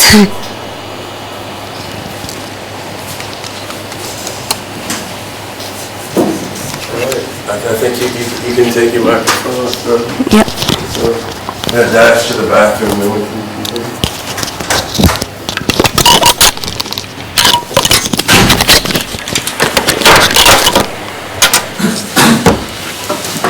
Some parts happen to, like Moses, we've run a lot of experiments that run days and days, and for other things that are equally interesting, we haven't happened to, right? So, I mean, that's more a matter of what kind of research you're doing on which component. Because the thing is, we're not yet at the point, hopefully the world will be within the next year or two. It's something we've talked a lot about in Hong Kong. Potentially the next 4 or 5 months even, of like having an AGI system or a proto-AGI system that is always online running and like living and learning from its experience, rather than like you start it up, run it a bit to investigate some question about it, then shut it down, right? So I think that the game world that we have now should be suitable for that, although I don't actually know. I imagine the first time we try to run the OpenCog core system constantly for a few months or something, we'll probably find some obscure memory leak somewhere or something. But that's a big transition. But I mean, our hedge fund project idea, we've used way more computer time for that. Just because, I mean, we're training machine learning models to predict the market, and so we're running a lot of tests. So that doesn't mean it's smarter, obviously. I sort of think that human brain has, you could probably pull the numbers out better than I can. It's got billions of neurons and trillions of connections between them. And we don't really have that sort of equivalent computing power yet. So we can't really say, we've got an AGI system which is equivalent to the intelligence of a 4-year-old until you've had 4 years of equivalent computational stuff. By that stage, you start being embarrassed. Well, that is, it's all kind of unclear because we're not trying to emulate the human brain exactly, and the human brain uses so much redundancy. Like, I mean, if you look at, say, in the visual cortex, the neurons that tell what direction something is moving, you got for each location in the visual field, for each direction of movement, you have tens of thousands of neurons, and each of them tries to detect the direction of movement in that region of the visual field, and each of them has like 80% error in the degree that they recognize. By averaging together 100,000 of these, you get a reasonably accurate picture of the direction of movement in that area of the visual field. But the fact that the brain needs 100,000 or 10,000 or whatever neurons to do that so what? You don't need to do that in a computer. You can just have one more accurate piece of code to recognize the direction of movement in the visual field there. So how much redundancy there is throughout all the parts of the brain, we're not even prepared to answer right now, right? We don't understand the brain well enough. So I think that exact comparison is only useful for like computational neuroscience level simulations. I mean, it tells you something. It tells you that like a Commodore 64 is not likely to be good for an AGI. I mean, you need a lot of memory, but do you really need like the 10 to 16th or 10 to the 19th flops that people estimate you would need from the brain? I mean, who knows? Really?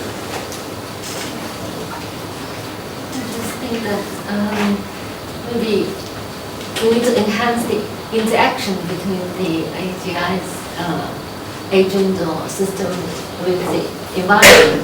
Because if we think of, I'm not talking about humans, just animals, they also have their own intelligence, but they are aware of what they have and perceive the environment through their interaction with the outside world. And then also in some So cases... we just need better robots. Not necessarily, no, I don't think it has to be robots, but also like self-awareness. Because say for example in human, if there is in some medical conditions, people would lose awareness of part of their body, and then they would just start from there. They say, oh, it's like rebooting the system, and then from there the system figures out what I have as my resource, and then interact with the system. So it never makes assumption of what the environment has or what they have. They always figure out by interacting with the environment. Yeah, I mean, this is where I think the lifelong learning is essential. Like it's got to be in the world with rich interactions for a long period of time, just learning from the random things happening to it. And that a robot is one way to do that. As you say, it's not necessary. I mean, you could have, if you had a laptop and it was looking at what happened outside the laptop, and people came up and talked to the laptop and showed it things, and it could interact. I mean, that could serve a similar purpose. And being in a sufficiently rich video game with a lot of players and new objects being created and shown to it all the time, that could also do it. There's a lot of options. So it doesn't have to be robot. It could be something in the virtual world. Say it could be little robot in the OpenCog. Then you get down to the problem of like either you need to make robots better, or you need to make game worlds a lot better. Or even if you could potentially use current game technology, but then you'd have to have a whole big game development team to make a very big, rich game world with very rich, flexible interactions, a huge amount of different objects and things to do, and so forth. But it's by having a small game development team, you can get an overly simple game world. And that may still be very useful for prototyping your system, but to bring it all the way to human level AI, you need a hell of a great game world to give it enough richness of interaction, I would think. Which would be a cool thing to have for other purposes besides AGI anyhow. Well, I just turn back to the big question, is the AGI realizable in a couple of years? I think theoretically speaking, I think the answer is yes. For sooner or later, it can be realized if it can get enough. Because there is a philosophical argument. Because we already have near 10 different AGI approaches, 8 or 9. And different approaches have different methods. And so far as their basic philosophical assumptions are concerned, maybe they have already exhausted or almost exhausted the logical space of defining intelligence. So the no way. No way. Nowhere near. Nowhere near. There's a lot of possible approaches. Yeah, but I think if we already have different approaches, maybe there is a probability for any of them is right on the right track. Maybe the probability of none of all of the existing projects not on the right track is low. So theoretically speaking, someone among the package would win. But practically speaking is, I'm thinking about some things not directly innate to AI, but rather related to AI. That the economic and political surroundings who are fund that, who are be interested in that. For example, now both in China, I think both in China and US are facing the same problem. We need to create more jobs. But then if we build up more robots which are intelligent, it will kill jobs. So politicians do not. That doesn't seem to be stopping the world from automating many different industries. Yeah. I mean, the point is, if it's a value, China is a bit different, being not a free market country in the traditional sense. But I mean, in the U.S., if a corporation would benefit from installing automation, they'll do it. Yeah. And the corporations, which are in large part what rule the U.S., don't care very much about persisting human jobs. They just care about making money. Yeah, but another issue is what I'm not sure about is the industry of robotics will also create more jobs. So how many jobs it will eliminate and how many jobs it will create? It depends on what time scale. I think all along it will eliminate more jobs than it creates. And then eventually it will eliminate all of the jobs. I think that, you know, if you eliminate 100,000 factory workers who are assembling things by hand, you're not going to make jobs for 100,000 robot repairmen, right? You don't need that. You don't need that many. Yeah. So what it will do is eliminate more unskilled jobs and create jobs for skilled and educated people, right? I mean, that seems to be a trend until eventually it eliminates those two. At least that's my opinion. But I think, yeah, it's an interesting question of why would the government see value in automating things? I mean, the Korean government does. They want to have they said in 20, I don't remember when it was said, but by like 2023 or something, they'll have a humanoid service robot in every home. So the Korean government is very eager to roll out robots everywhere, and so is the Japanese government, which I think is because these countries are relatively wealthy.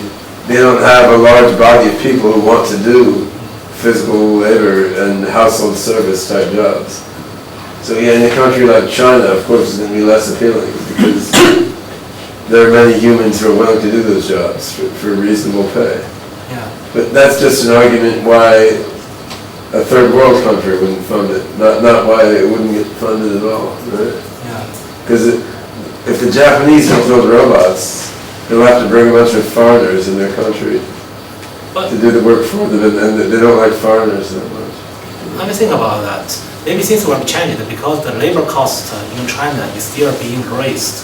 Yes, so robots will get more and more appealing. Yeah, more appealing.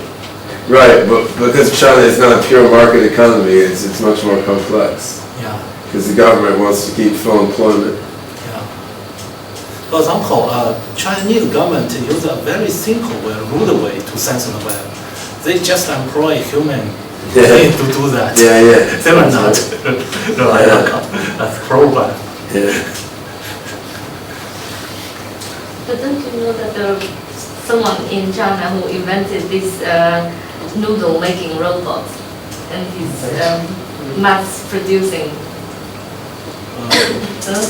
There's someone in China, he invented this noodle making robot, and he has a humanoid. It's really money. Yeah, he's mass producing it. It can only make the noodle, not something else. Yeah, just. Yeah, you're right. Yeah. No, what I'm saying. But this is not AGI, I think. No, it's not. You were talking about robotics. Hey, we have a celebrity in the room. Yeah, thank you. Welcome. Yeah, so we're just having a general discussion about AGI. We wrapped up the OpenCog stuff about 15 minutes ago. And so I have a question, just because I really know the answer. Some people tell me that now the AI, not the AI, the AI now is competing money with web or something, right? Because AI is competing for money with what? well, but they try to get more resources funded from the external world, but now more people want to put money into web rather than AI. In the US or China or where? Basically US. Not true. Well, I mean, the story is much more complex than that. I mean, still, the vast majority of AI funding in the world comes from the U.S. military. And they seem happy to keep funding AI for their particular needs. I mean, they're funding robotics for search and rescue and probabilistic learning and all sorts of things. Of course, the web is a huge business now, right? I mean, most of the funding for web work is from business, from Google, Microsoft, IBM, and so forth, because they're making huge amounts of money from it. So, I mean, there's loads of competition for all sorts of research. What's interesting to me is that AI, or AGI, is somehow viewed as too far out there and too far removed from reality for most research funding sources. They'll fund application-specific AI, but not interested in general intelligence. Yet, you get billions of dollars to build particle accelerators to discover things about little particles, which is of no use to anyone. I mean, the Human Genome Project was funded for a large amount of money, which was quite speculative and hasn't led to anything great pharmaceutically yet. But for some reason, AGI has not been favored as much as some of these other speculative science things. Perhaps because people are unconsciously afraid of the Terminator, or perhaps just because in the 60s, 70s, and 80s, AI was advertised too much and it didn't live up to the hype. But I mean, the situation could easily change within the next 5 years or 10 years. So, and, I mean, in neuroscience, for example, Markram is funded for $2 billion to do some quite speculative research on trying to simulate part of the brain. But you don't see that done for AGI. So I wouldn't say the competition is with web research specifically. There's loads of research money being spent on other things. But the crazy idea is maybe Chinese government would be more interested in that, because AI is over advertisement in 60s, 70s. That's true, but that happened in the United States and Japan. But at that time, in most times, we did not know that. So it's the AI communities. It's China's trying to be tricked by the wily AI researchers. Yeah. But just because Chinese government had the ambition to compete with US in every aspect, if somebody can persuade the Chinese government, this is something we can do. So but we do not do that. I mean, of course, the U.S. is by far the leader in AI research at this point. But yeah, I mean, this idea has been around. I mean, our friend Hugo de Garis has been preaching this idea for a while. He wanted to see that the CABA, the Chinese Artificial Brain Administration, and so forth. So, I mean, and I talked to some. To Xi Zhangji and Zhang Yiqin, to various AI professors here in Beijing, about trying to get a bunch of funding into AGI in China. I mean, it's not impossible, but I think if you look at what the Chinese government puts huge amounts of money into, it's things that they believe will have a large practical benefit, like energy research. China leads the world, right? Yeah. But that's obvious. They need electrical power, right? Yeah. So I mean, if I think you would have to make the case not only that it's something not being done elsewhere, make the case why AGI is going to help solve the problems China faces in the next 3 decades. If you could convince them that, they would put a lot of money into it. But I don't understand the psychology of China's leaders well enough to know how to convince them of that. That's Pei's job.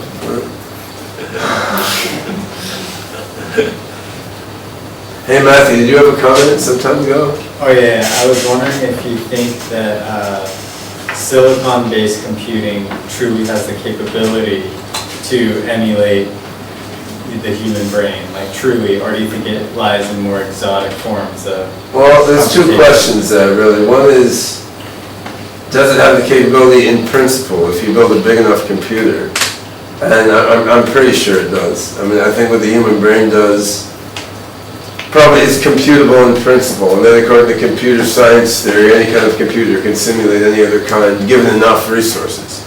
On the other hand, if you really are out to simulate the human brain in detail, a standard silicon chip-based computer is probably a quite inefficient way to do it.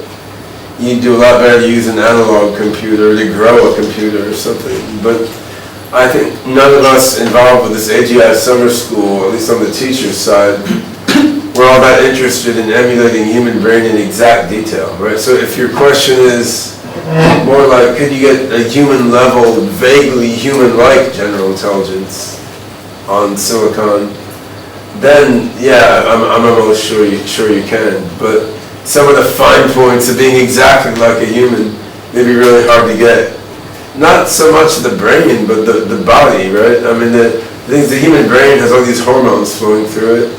The hormones come out of the endocrine system in the body, and if you don't have this whole body-wide hormonal regulation system, are you really going to get the exact emotional responses of a human being? And then to what extent does emotion guide thinking, right? So the patterns of thinking, insofar as they come out of our body's way of being, may be hard to get without all the chemistry, but to a certain extent, so what? I mean, if you can think as well as a person and solve the same kinds of problems as people, but have a different sort of emotional rhythm to it, then from the standpoint of AI, we're happy enough, in my view. From the standpoint of like mind uploading, of uploading ourselves into a computer, that's a different question, and maybe the silicon substrate isn't the right one, but we'll have to save that for the mind uploading in summer school next week. Yep. Is human dreaming analogous to running an internal world simulation engine for new concept formation with some sort of novel attention allocation? It's a lot screwier than that, I think. I mean, human dreaming, my favorite model of human dreaming, which probably isn't entirely true, is the Craig Mitchison theory of dreaming is reverse learning. Like Hebbian learning where you subtract the weights rather than add the weights. The point being that if you take like a Hopfield neural net and flood it with too much information, then it will get parasitic attractors and false memories. So if you do reverse learning on that in cycles, you'll clean the gunk out of memory and keep learning new things forever. So that's sort of interesting. I don't know if that's true, but it is shown that memory consolidation of some types happens during dreams. So some of the passage of memory from medium-term to long-term memory occurs in dreaming. And other phases of sleep consolidate other kinds of memory too. So that's interesting. I mean, I think so if you want to look at it functionally, a question will be like, is there a sense to giving a computer downtime and access some downtime so it can consolidate its memories? Like, is there some batch processing you could do to, like garbage collection, basically? It's like defragment your disk drive. Is there some defragmentation and cleanup of the memory that might best be done if the system was paused from learning new things? And quite possibly. On the other hand, if you're an AI, you have the advantage. You can make a copy of your memory, right? Defragment copy 1 and let copy 2 keep learning. Keep track of the new things that were learned and kind of merge them together afterwards or something. So you might be able to kind of, you might be able to constantly do the defragmentation in the background in some way too. So it's not quite clear, like we don't understand the functions of hearing well enough. If the function is just to throw weird ideas in your mind by fantasizing, you could do that, right? Like you could tweak the parameters of your AI system so that it is constantly flipping out and fantasizing all sorts of weird new things. You can make a clone of the mind and let it fantasize and brew weird new ideas. If they're bad, you throw it out. If they're good, you artfully merge it into your main knowledge base. Right? There's a lot of cool things that become possible just by being able to make clones and copies of your mind state, fork them in weird ways, and then optionally remerge the results, right? What would that be like if I believed in Islam? You could clone one of yourselves, force it to convert to Islam, see where it goes, and decide if you want to merge it back. Or I could clone one of you and convert him to Islam, just to make fun of him. You could do a lot of things. Yeah. Can you estimate how much computational resources you think are necessary to run a fully realized OpenCog system and have it behave in a human-like way? The honest answer is I do not have the basis to make a scientific estimate of that. I kind of know what kind of tests could be run to make a scientific estimate of that, and I didn't do it. I mean, you'd want to run the different parts of the system on progressively larger problems and make graphs to see how much resources they used, and then see where the graph extrapolated to.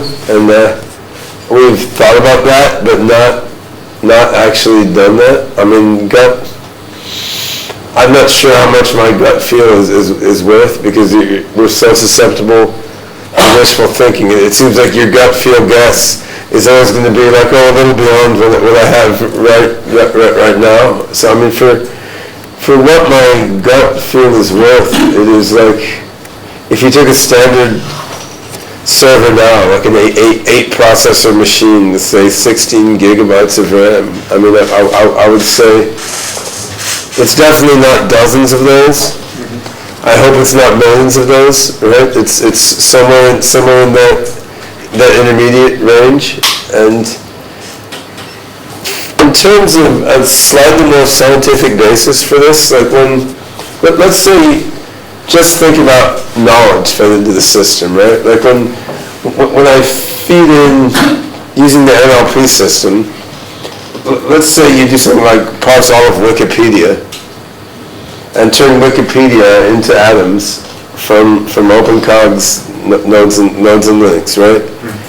If you fed, well, Wikipedia keeps growing and growing, so that's kind of a moving target, actually. When at some distant point in the past, when we parsed a lot, but not all of Wikipedia, and you feed it to OpenCog's atom space, you would find that you needed a few hundred machines, each of which had like, what was it at the time, 96 gigs of RAM or something. So to take a souped up server with almost 100 gigs of RAM, a few hundred of those machines is going to hold the atom space from a decent sized chunk of Wikipedia that we parsed before. Now, okay, in a way that's more knowledge than any of us has. In a way it's less knowledge than any of us has, right? Now, if you're dealing with vision processing, so take a video stream of objects that the robot sees going around in the world, right? Take that video stream and look at the objects and events, not trying to store all the low-level data, but that video stream, I mean, you're going to, if you really want to store everything you see, you're going to fill up your 100 gigs of RAM within days. I mean, then you can start forgetting things. So if you want to talk about a reasonable episodic memory, again, could be hundreds or low thousands of servers. So that's a fair estimate for concrete knowledge, right? So then you figure abstract knowledge, if that's some small integer multiple of concrete knowledge, you get something around like 10,000 servers or something. Now, that could be off by an order of magnitude in either direction. I doubt it's off by like 5 orders of magnitude or something. Then we'd have to be doing something very wrong. So that's the question there. That's all about storing data, and then how many processors you need to do the adequate processing on that data, and could that be more than what we have now, so that we want to throw like 50 processors rather than the 8 or 16 processors you can get at that 100 gigabytes of RAM. But then again, that becomes a small integer multiple, right? So then let's say, for sake of simplicity, say it's 10,000 servers, and if you buy them at a decent scale, each server is like $1,000 or something. That's like a $10 million server farm, which, if you had preliminary results from your AI system that were good enough, honestly, getting that out of Google or IBM or something is not a big problem. I mean, it's a problem now if you don't have anything awesome to show. But if you have something really cool to show from, say, a couple hundred servers, getting that amount of firepower isn't going to be the bottleneck. Right? So that's... But again, that's all a bit fudgy, really.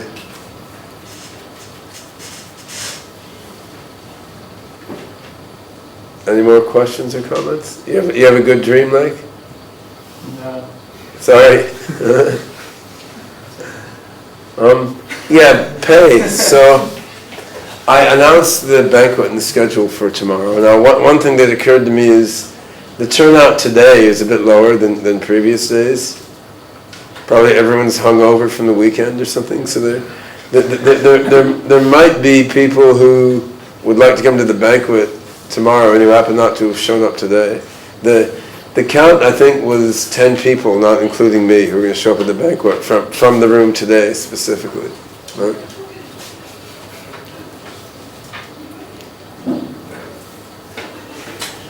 All right, so there's no more questions, and it's 4:57, so I guess that is a convenient time to call the day to the close. And then tomorrow we have the terminus and apex of the AGI Summer School, the student presentations and discussions. So